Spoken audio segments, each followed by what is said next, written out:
Hey everyone, it's Lindsay and I'm here today to share with you how I built this background on this card with the brand new Joy Clair Stamps Aztec background builder. Now here's a look at that stamp set. You can see you have tons of options and I'll show you which stamps I chose to use today, but I'm going to be using 3 different colors of dye inks, and these are the very small dewdrops from Memento ink, and these work really great with your clear stamps. At first it's going to look like they're not stamping well, it looks splotchy, but as they dry they do smooth out, so keep that in mind. So I'm starting off with the stamp you see in the video, and I am inking that up with the Paris Dusk. It's like a really dark but also still royal blue color, and I'm pressing that down onto my die cut.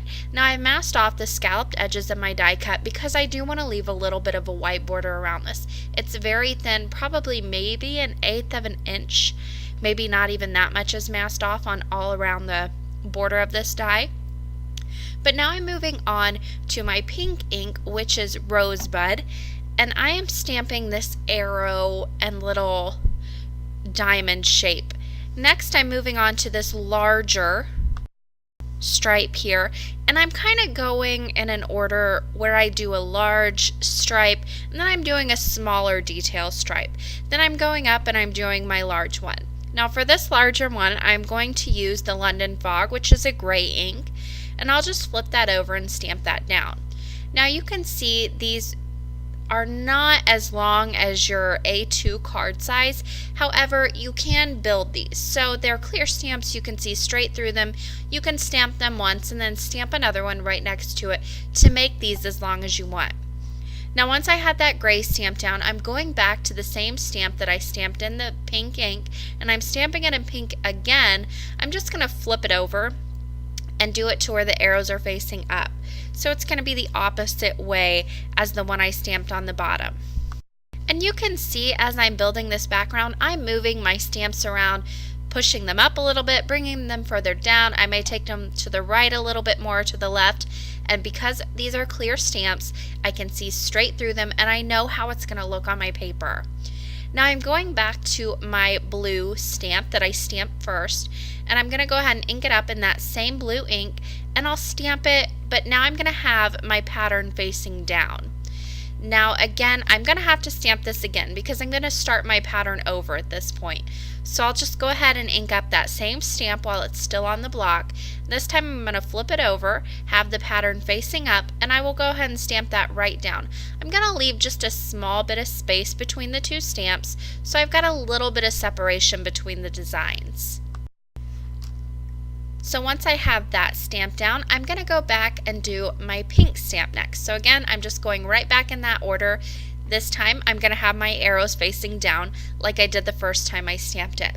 Now this is one of those cards where you can tailor it to whoever you need a card for or whatever occasion you need a card for.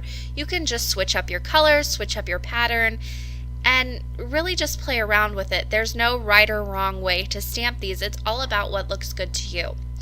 Now my final stamp is going to be that gray stamp that I stamped, and there's just going to be a very tiny bit along the top border of that. However, if you don't stamp that, it won't look right. So even if you have just a little smidgen of it that needs to be in the frame, it needs to go ahead and be stamped.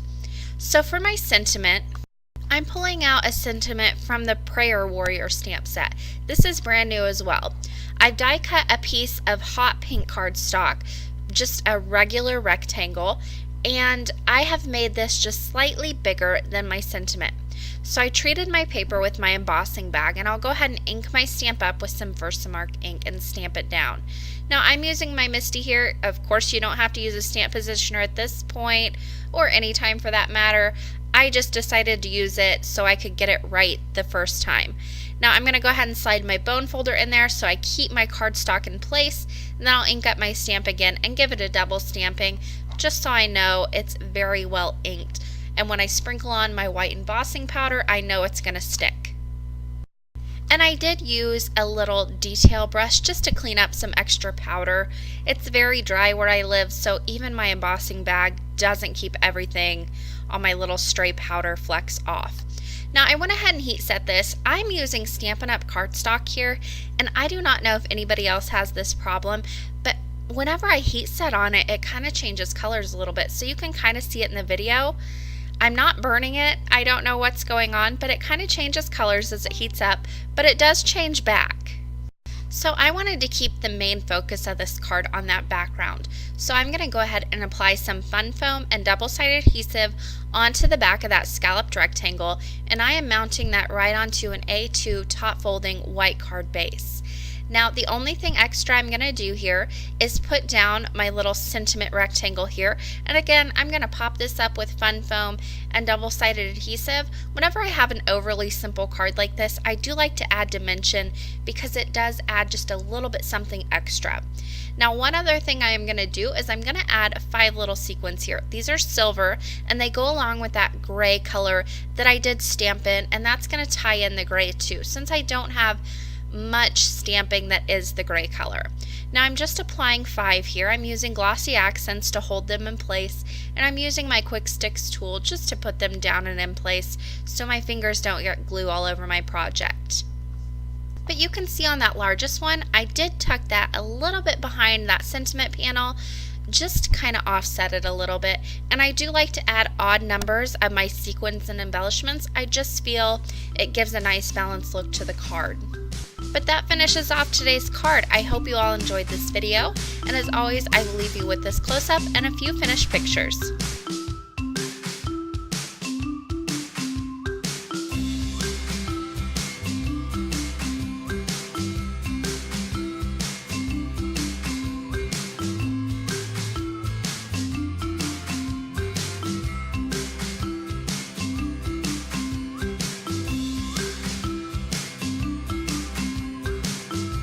For more information and the supply list, you can head to my blog as well as the Joy Clair Stamps blog. I will leave both links in the description box below.